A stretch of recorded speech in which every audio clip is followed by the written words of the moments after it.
10 minutos, deputado.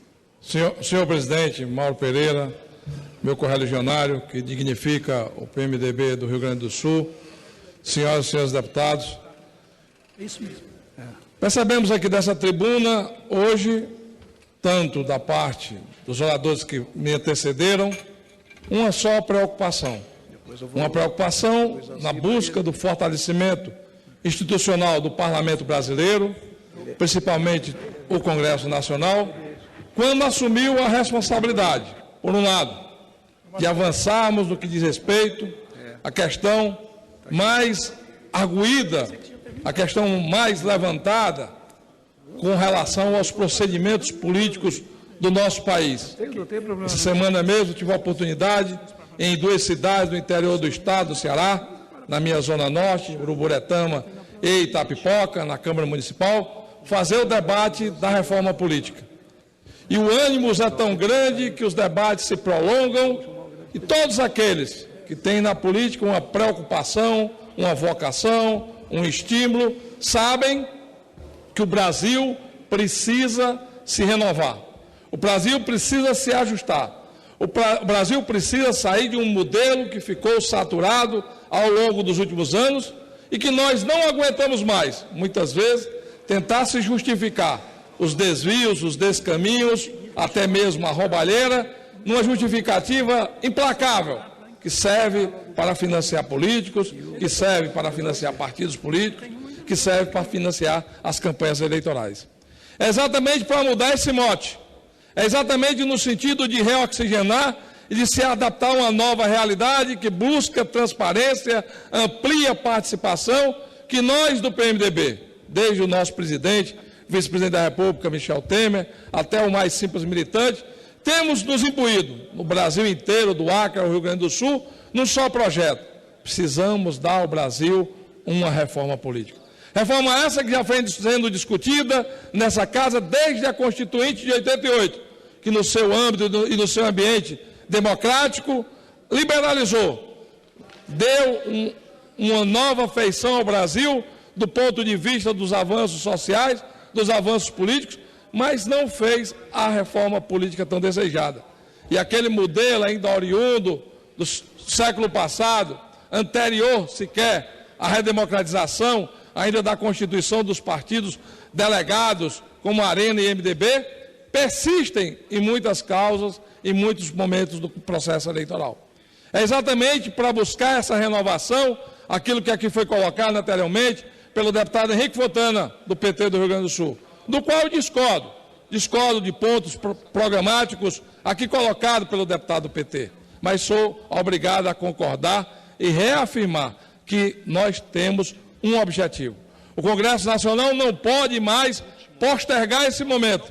Nós não podemos mais deixar com que a sociedade brasileira traga de novo o mote de que nós não temos competência para fazer a reforma política. Nós temos competência sim para fazer a reforma política.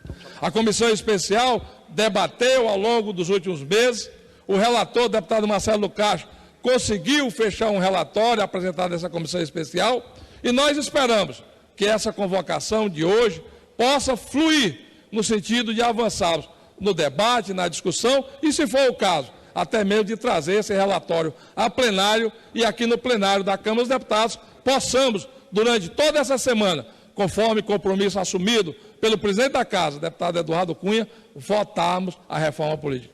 O que nós não podemos, de momento algum, é nos acovardarmos e, novamente, dizermos e exalarmos para o Brasil que não tem jeito, que nós não podemos dar ao Brasil uma nova conformatação jurídica, normativa, capaz de fazer com que nós tenhamos um maior controle sobre os recursos do financiamento da campanha e também um maior controle sobre a ampliação e a participação, a transparência necessária, inclusive para a formação de novos líderes, de novos representantes do povo, no princípio básico da democracia, que é a construção da alternância de poder.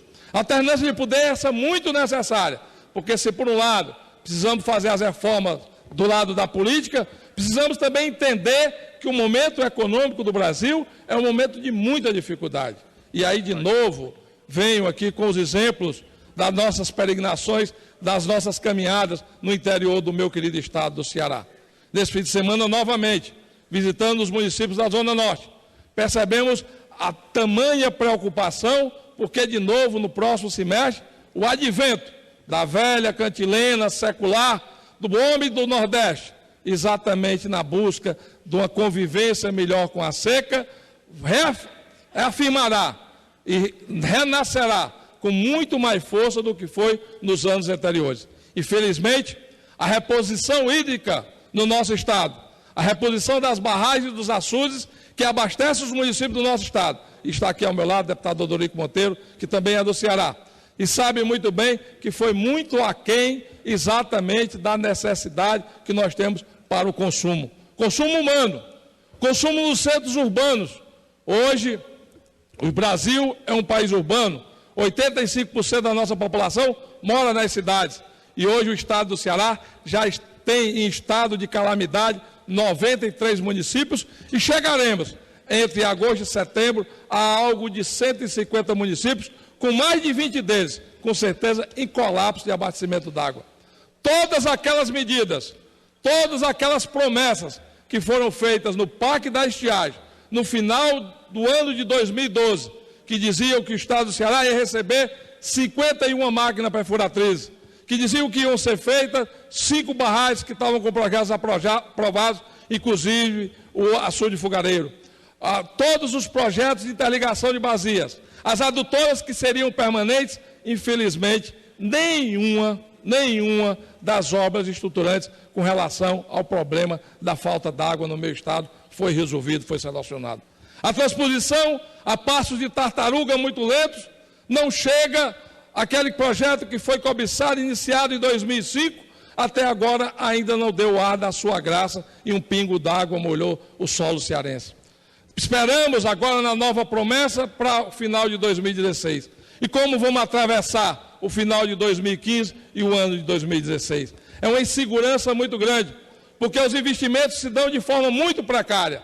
As adutoras que eram para ser permanentes foram feitas temporárias, e quase todas elas sem projeto de engenharia, o que tem demonstrado, na prática, a péssima qualidade do serviço. Estive lá em Irauçuba, e lá na água que ia do Mici para a sede do município, 41 quilômetros, com menos de 3 quilômetros, a adutora estourou antes de chegar na comunidade que dá nome ao açude, o açude do Mici. Isso é lamentável. As adutoras que foram feitas no Canindé, nenhuma tem regularidade no fornecimento do abastecimento da água do Canindé. E, por último, agora o alarme, a preocupação da seca, chega na região metropolitana. Na nossa Caucaia, no município vizinho, limítrofe, com Fortaleza, o sertão da Caucaia também já está sofrendo com a ausência exatamente do tão precioso e tão necessário abastecimento d'água. Apresentamos ontem um projeto ao governador Camilo Santana, numa reunião que fez com a bancada do Ceará, no sentido de resolver os problemas que dizem respeito à própria sobrevivência do homem do campo. E dentro desse projeto, que um projeto inclusive nascido de uma ideia do melhor engenheiro do Ceará em Recursos Hídricos, professor Hipérez de Macedo, no sentido de fazer com que as águas do Castanhão possam chegar ao Vale do Curu, numa transposição entre a água que chega no Gavião e Pacajus, que abastece Fortaleza, para o açude dos sítios novos no interior da Caucaia, e dos sítios novos puxando até o açude de General Sampaio, e com isso garantindo o abastecimento d'água de todas as cidades do Vale do Curu. São 22 cidades, 18 delas já apresentando problema da falta d'água, como por exemplo já falei do Canindé e também de Tejaçuoca, a terra natal do meu pai. É exatamente para que nós possamos ter o compromisso de início, meio e fim, para que nós possamos ter uma sinalização que as políticas públicas não podem se perder apenas no discurso, é que se faz necessário esse grande apelo que nós estamos mobilizando hoje, na reconstituição, na reafirmação de um pacto federativo, que leve em consideração a harmonização entre as prefeituras municipais, os governos estaduais e o governo federal, imbuídos na tarefa da solução dos problemas que o povo sofre no dia a dia. Nós não aceitamos mais esse poder tão centralizado de Brasília, que muitas vezes determinam políticas públicas que se perdem no tempo e no espaço, porque no país do tamanho do continente como o Brasil, a cada momento é chamado para a atenção de uma nova postura emergencial ou governamental e aqueles compromissos assumidos vão se perdendo exatamente com o vento no tempo que consomem as palavras que foram ditas. São séculos de luta contra a seca. É necessário o fortalecimento dos municípios para que eles possam, inclusive agora, fazer um enfrentamento direto com o problema que nós estamos vivendo. É necessário que os governos estaduais possam corresponder à expectativa, porque serão cobrados e muito cobrados agora. E aí já se fala em criar um novo órgão para fazer a gestão da transposição. De novo vem o debate de mais cargos públicos que precisam ser criados. Não, nós temos uma instituição secular, nós temos o Departamento Nacional de Obras contra a Seca, que pode cumprir qualquer tarefa de administração de recursos hídricos em qualquer lugar do Brasil, sem demérito para nenhum outro órgão técnico dessa área. O que nós precisamos é que os governadores do Nordeste possam pactuar no sentido de dar ao DENOX, de dar à SUDENE, um papel institucional que lhe é peculiar, que é da natureza, sua natureza específica. Para concluir, senhor presidente, só um minuto. Que até pela sua própria natureza e pelo seu próprio mérito de conhecimento, é capaz de fazer fluir ideias, projetos e execuções, porque hoje 68% da água acumulada do Nordeste é oriunda de barragens construídas e administradas pelo Departamento Nacional de Obras contra Secas.